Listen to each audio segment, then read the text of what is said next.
मोहतरम हज़रात, मेरे बुज़ुर्गों, दीनी और ईमानी भाइयों, इस्लाम एक दीन और शरीयत का नाम है जिसमें हमें उन चीज़ों के बारे में भी बताया जाता है जो हमारे इस दुनिया से बाहर की हैं या जिनको कहा जाता है कि गैब की हैं, जिनका इल्म इंसान अपनी क़ुव्वत से नहीं हासिल कर सकता है। और साथ ही साथ इस्लाम उस तर्ज़ हयात का भी नाम है, उस ज़िंदगी के तरीक़े का भी नाम है जिसके ज़रिए से इंसान मिलकर एक सक़ाफ़त और तहज़ीब को जन्म देते हैं। अक़ीदा, ईमानियात के साथ साथ अख़लाक़ व आमाल की रहबरी, ये इस्लाम का मौजू है। हमें बताया जाता है कि तुम्हें उन चीज़ों का यकीन कैसे पैदा करना है जिनको तुम नबी के वास्ते से जानते हो, और ये भी सिखाया जाता है कि तुम अपनी ज़िंदगी को किस तरीक़े पर अच्छी और कामयाब बना सकते हो। हर कौम का अपना एक सिस्टम ऑफ लाइफ होता है जिसको शरीआ या शरअतुन कहा जाता है।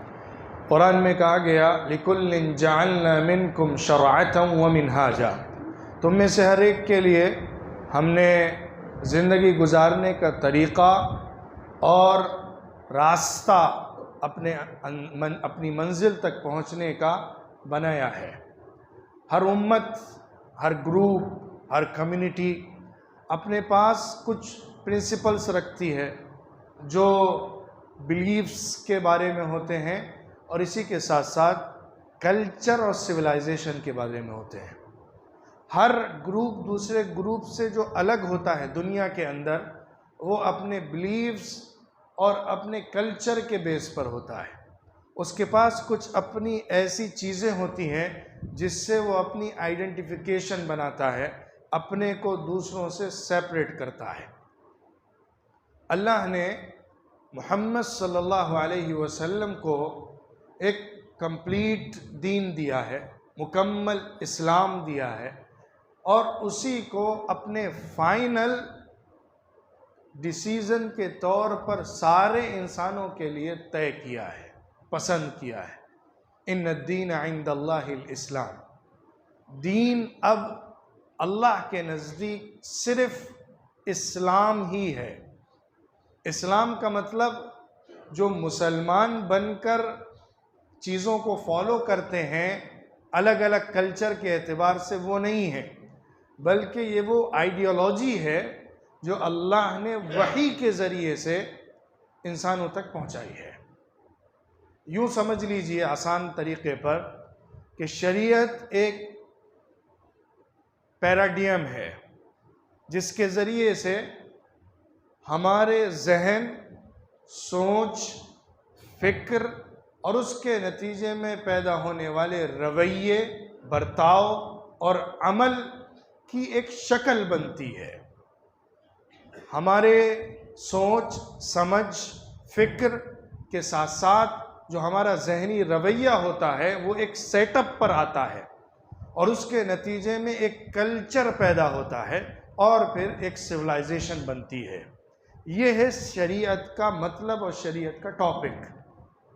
अल्लाह ने हमारे लिए इस्लाम को तय किया है इस काम के लिए।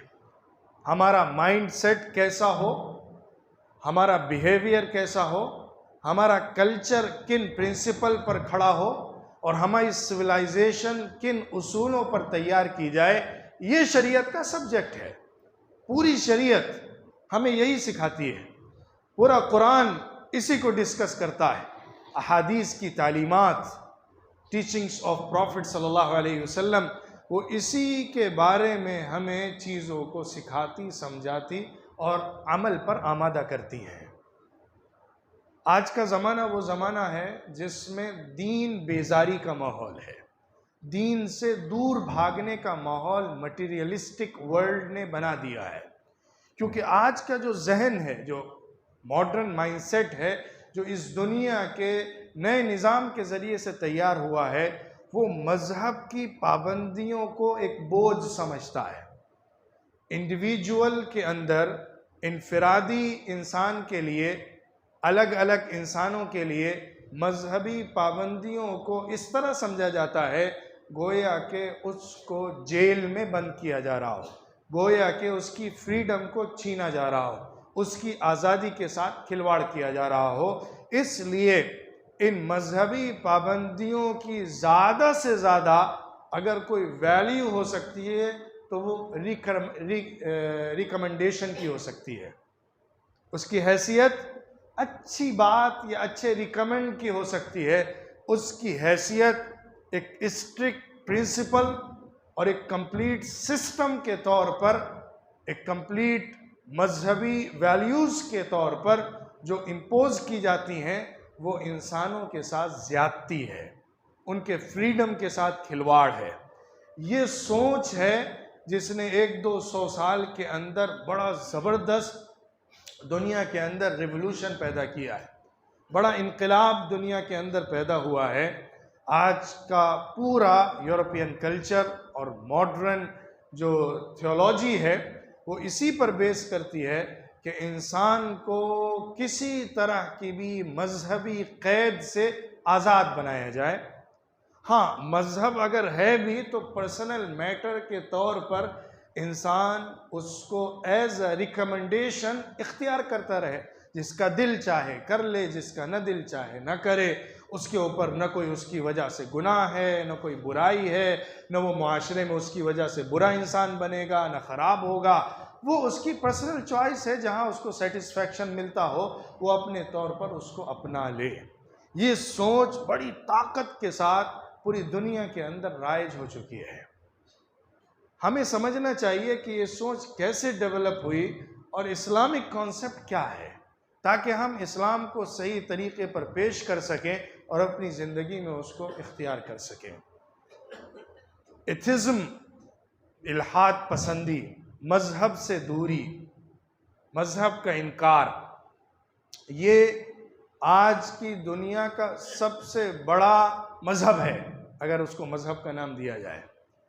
जो बड़े मज़हब दुनिया में जाने जाते हैं, क्रिश्चियनिटी हो, वो अपने असल प्रिंसिपल्स के साथ, अपनी मजहबी पाबंदियों के साथ, उसूलों के साथ अक्सरियत मेजॉरिटी के दरमियान नहीं मौजूद है।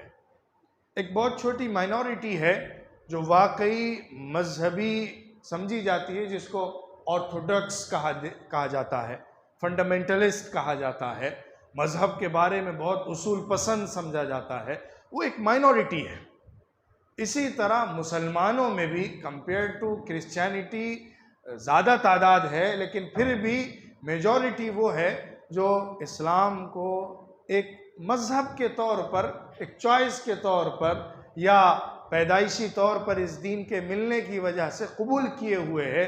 उसको पूरी समझ के साथ, उसके प्रिंसिपल्स के साथ, उसके उसूलों के साथ, उसकी पाबंदियों के साथ एडॉप्ट करने पर अभी तैयार नहीं है।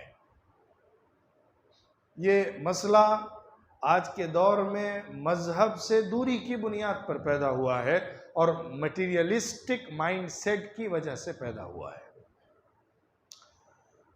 दूसरी तरफ हमने जिन हालात में एक सदी गुजारी है, लास्ट सेंचुरी, वो बाहर के मुल्कों के, यूरोपियंस के मातहत गुजारी है, उनके असर व रसूख के अंदर गुजारी है, उनकी हुकूमतों के तहत गुजारी है। जो ब्रिटिश एम्पायर था वो हमारे मुल्क में एक लंबे अरसे तक रहा है। इसी तरह पूरे मिडिल ईस्ट के ऊपर उनका कब्ज़ा रहा है, और जो इस्लामिक कंट्रीज़ कहलाते हैं उन सब के ऊपर उनका तसल्लुत रहा है, उनका कब्ज़ा रहा है। तो उनके असरात मुंतकिल हुए, उनकी थियोलॉजी आई, उनकी आइडियोलॉजी मुंतकिल हुई लोगों के अंदर। क्योंकि जो हाकिम होता है, जो हुक्मरान पार्टी होती है, पूरे मुल्क के ऊपर उसका असर मुरतब होता है। आज के ज़माने में तो आप इसको खूब अच्छी तरह से समझ सकते हैं कि जिस आइडियोलॉजी को मानने वाली पार्टी अगर ताकत के साथ, गलबे के साथ किसी जगह पर हुकूमत कर रही होती है तो उसके तमाम लोगों के ऊपर उस आइडियोलॉजी का इफ़ेक्ट किसी न किसी शक्ल में ज़रूर पड़ता है। तो हमने जो दौर गुजारा है वो मगरिबी सोच के ज़ेर असर गुजारा है। उनकी जो सोच थी मटीरियलिस्टिक सोच, उनकी जो मज़हब से दूर होने वाली लिबरलिज़म की, एथिज़म की सोच थी, गरचे मज़हब एक नाम के लिए बचा रहे लेकिन अमली शक्ल में, कल्चरली और सिविलाइजेशन के अंदर इंसान पाबंद अपने दीन के उसूलों का न रहे, बल्कि वो मादी फ़ायदों को देखकर तैयार किया जाए। मटीरियलिस्टिक बेनिफिट्स के बेस के ऊपर उसके लिए जो कल्चर और सिविलाइजेशन बेहतर सूट होती हो उसी को इख्तियार किया जाए। इसकी वजह से दुनिया के अंदर एक बड़े वसी तरीके पर मज़हब से दूरी ने फ़रोग़ पाया है।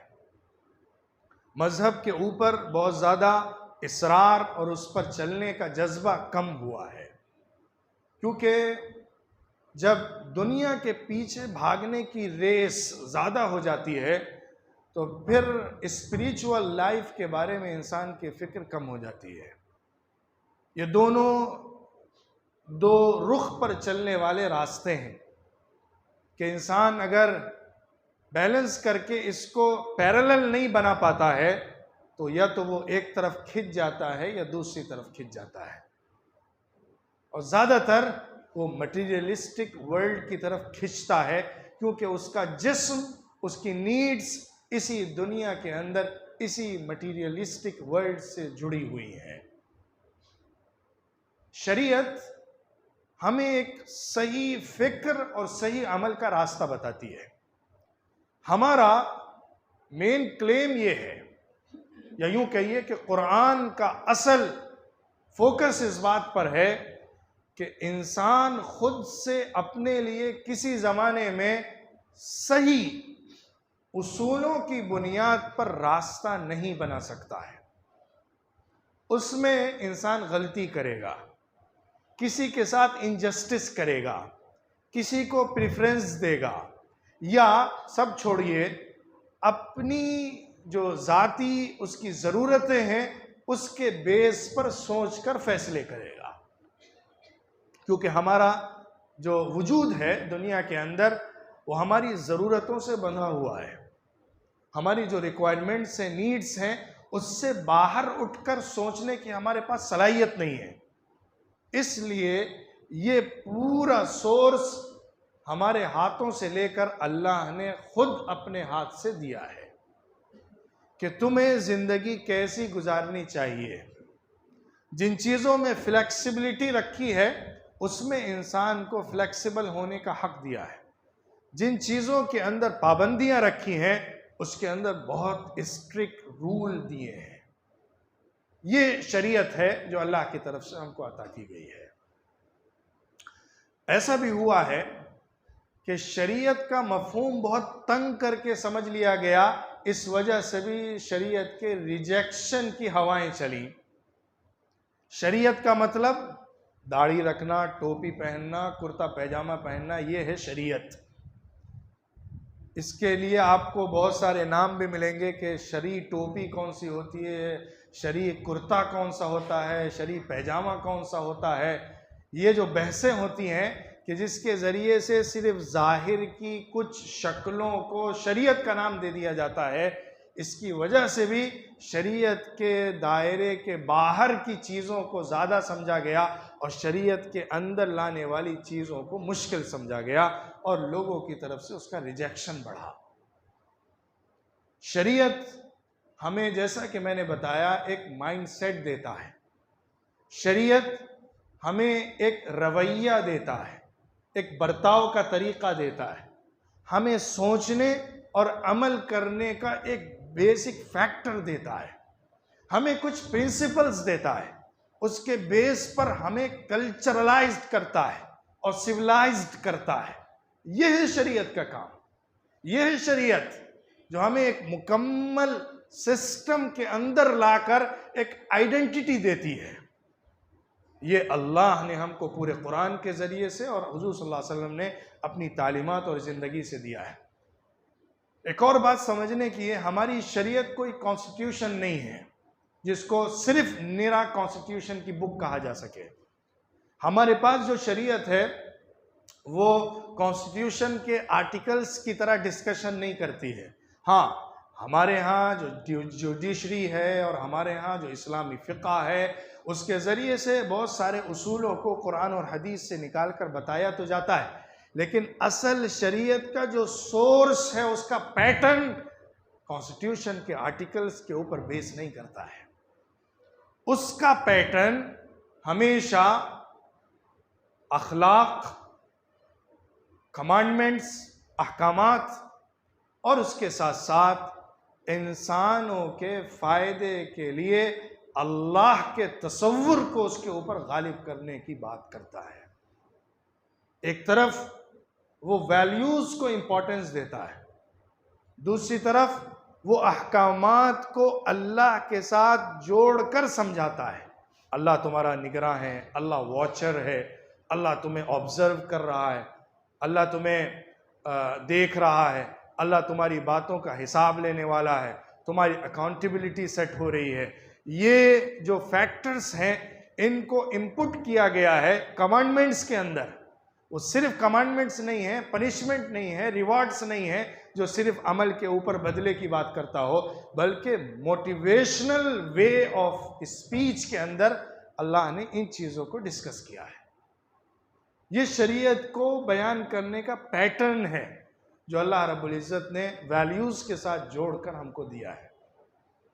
इस शरीयत को जब हम ज़्यादा बड़े पैमाने पर लार्जर व्यू में लेकर आते हैं तो इससे हमें एक कल्चर दिखता है, जिस कल्चर के अंदर एक अच्छा मॉड्यूल सेट हो सकता है एक सोसाइटी का।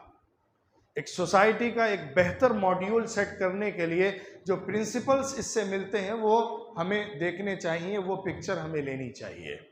आज की मुसीबत ये है कि शरीयत को इतना बदनाम किया गया है, इस्लाम को एज आ सोशल वैल्यूज़ के तौर पर अडॉप्ट करने में जो नुकसानात हैं उनको इतना हाईलाइट किया गया है कि एक इंसान के लिए इस्लाम की जो असल लाइट है, जो सिरात मुस्तकीम का क्लियर कट रास्ता है, उसे समझना मुश्किल हो गया है।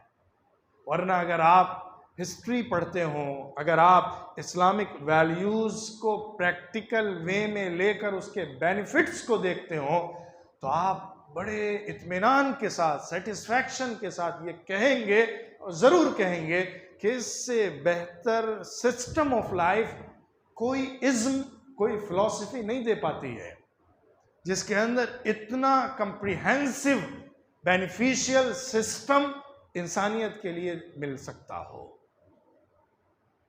अल्लाह ने हमें अहकामात तो दिए हैं, लेकिन इस्लाम का तारुफ सिर्फ उन सख्त अहकामात से नहीं होता है।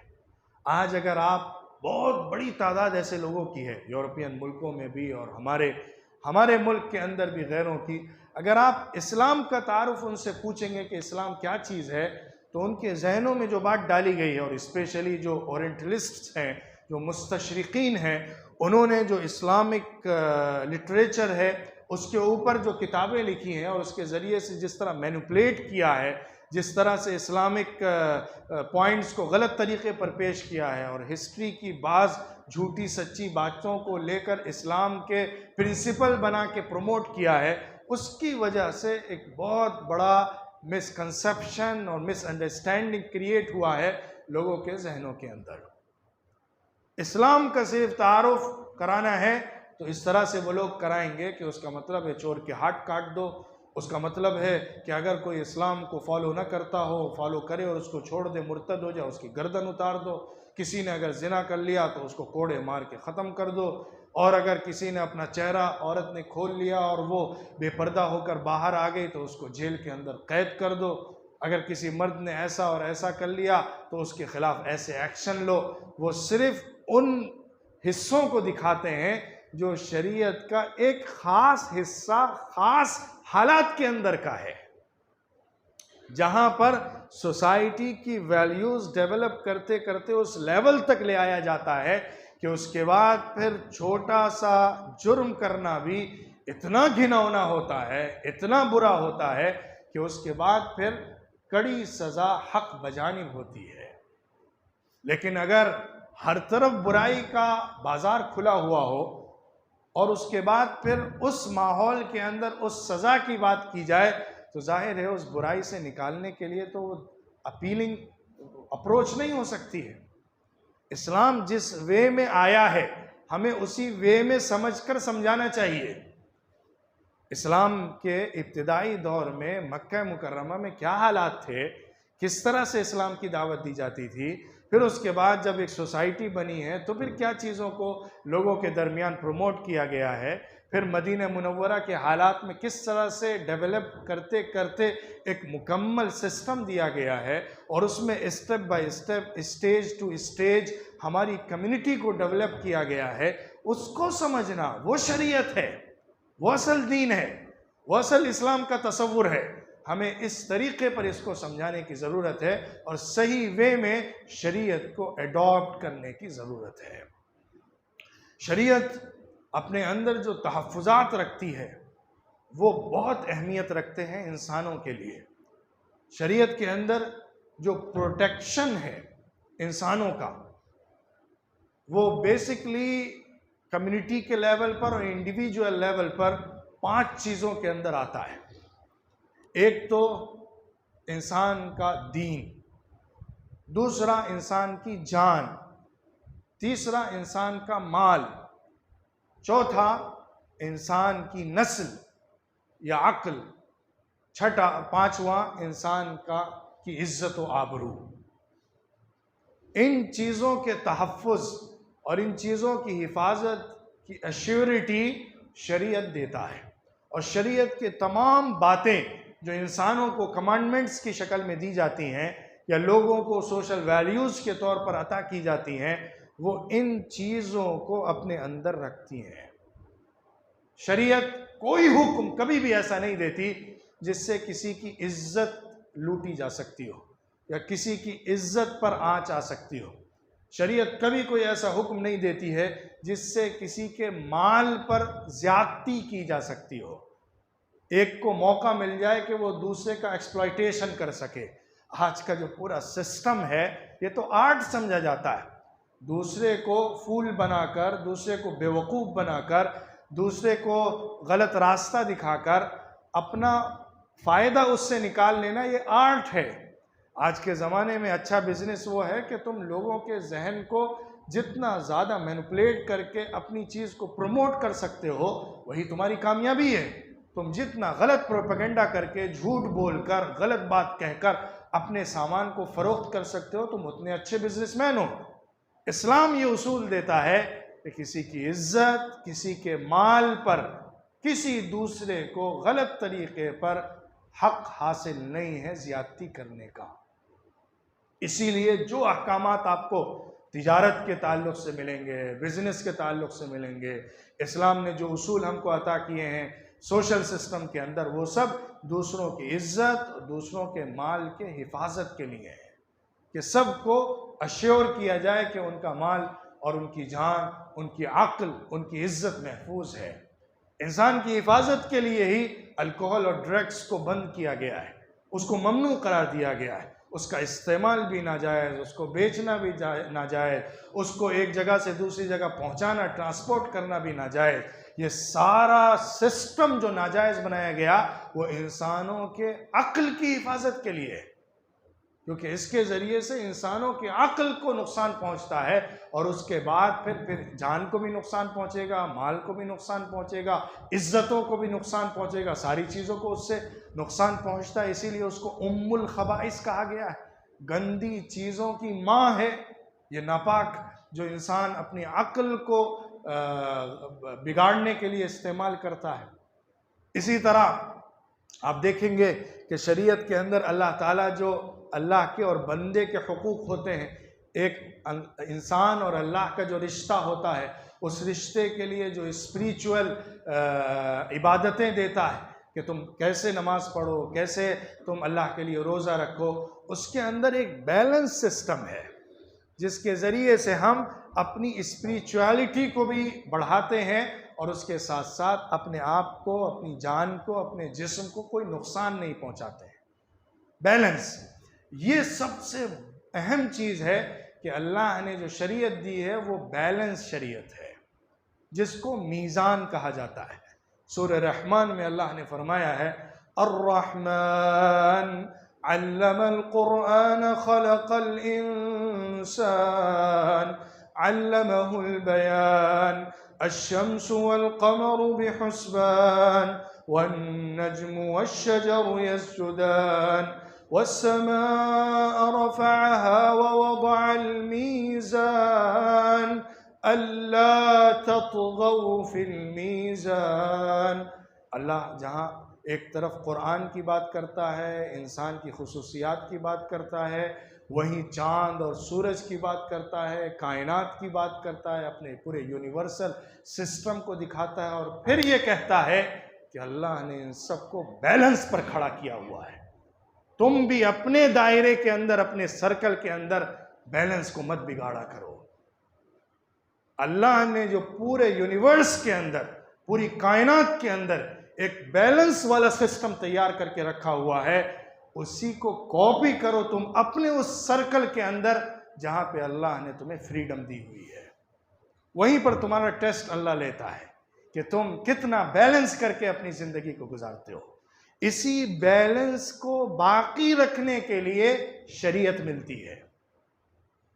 हमारी पूरी जिंदगी के इंडिविजुअल लेवल और सोशल लेवल और इकोनॉमिकल लेवल और पॉलिटिकल लेवल, इंटरनेशनल लेवल पर जो भी एक दूसरे के साथ रिलेशनशिप हो, उन सब के अंदर बैलेंस को कायम रखने के लिए ही शरीयत है।